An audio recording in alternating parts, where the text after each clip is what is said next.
Hey everybody, it's Pam with Pam's Craft Boutique. In today's project, we are going to make a taco cake using this 3-inch by 1-inch round that I get off of Amazon. If you would like a link to that, please just comment below and I will get that for you. And using this styrofoam cutter that I get from Walmart, it's in the crafts section where all their styrofoam is. It's like $8, I think. You can get it from there. And I cut them in half, and now we are going to hot glue them to this small cake plate that I have. And you see that I have a piece of styrofoam in the middle, and I do that so that I don't have to use as much product. So the styrofoam is going to take up some space, and you'll never see it, and you will never know. So once we get all that hot glued, we are going to use lightweight spackle that's been mixed with sunflower acrylic paint and get this decorated. We're going to do all the sides, and I'm also going to get the inside just in case that you might see a little bit of it if it shines through or something. So you want to make sure you get it all smoothed out, get all your icing, cover all of your styrofoam. Now the edges are a little tricky, but just keep playing with it and you will get it. And look at there, we got a partially made taco. Now this is lightweight spackle that's mixed with burnt umber, and this is the meat, okay? And I'm just kind of swirling it in there. It doesn't really matter. It's all going to smush together anyway. So just kind of loading that up with the meat. And then I'm going to use white, and that is going to be my sour cream. And I'm just going to dab it in there. Got to have sour cream on a taco, right?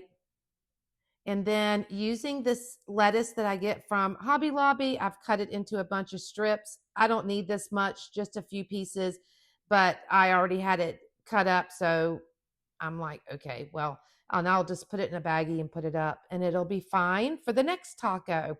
So I'm just adding a few pieces, making sure that the ends kind of stick out so that you'll be able to see the lettuce, because once I get the tomatoes and the cheese on there, sometimes the lettuce gets hidden.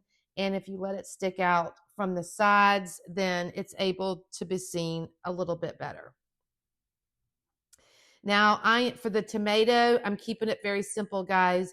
This is foam that I get from Hobby Lobby, the foam sheets and like the kids' crafts. And I'm literally just cutting it into triangles and giving that red tomato look. And I'm just putting a few on the very ends. You don't need to put it in the center because we're going to cover that up with cheese and nobody is going to be able to see it anyway. So don't waste product. So we're going to do that. And then once we get all that done, then we're going to go to the cheese. So let me tell you a little bit of how I make my cheese. And I think there's a video somewhere. This is made with polymer clay. This is the clay that you bake in the oven. And I shred it. I take the whole brick and I use that shredder and I shred it just like you would real cheese.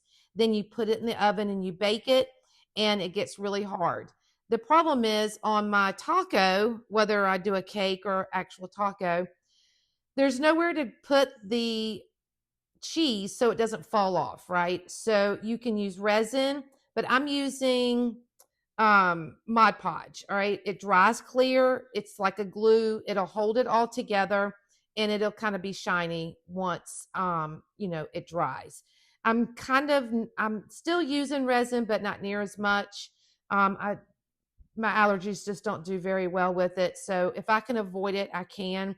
And the Mod Podge will work just as fine. So I'm going to scoop that on there right on the top. Now, some of it's going to get into the icing, and that's fine too. Just leave it. It just adds a little bit of personality to it, right? So I want it all on the sides, but I'm not going to go too far because I want you to see my tomatoes and I want you to see the lettuce and the sour cream. All right. So, and then the final thing we're going to do, this is a paintbrush I get from the Dollar Tree. I'm going to dip it in brown and I'm going to kind of splatter paint it because, like real taco shells, there's like brown splattered on it, right? So I want this to look like a taco. So I'm just splattering some brown burnt umber paint onto it so it looks like a real taco. And then that is it, guys. And if you wouldn't mind, if you could sprinkle this video out, I would certainly appreciate it. And as always, thank you so much for watching. Stay tuned for the next one. And I hope everybody has a great evening. And as always, thanks for watching. And I will see y'all later.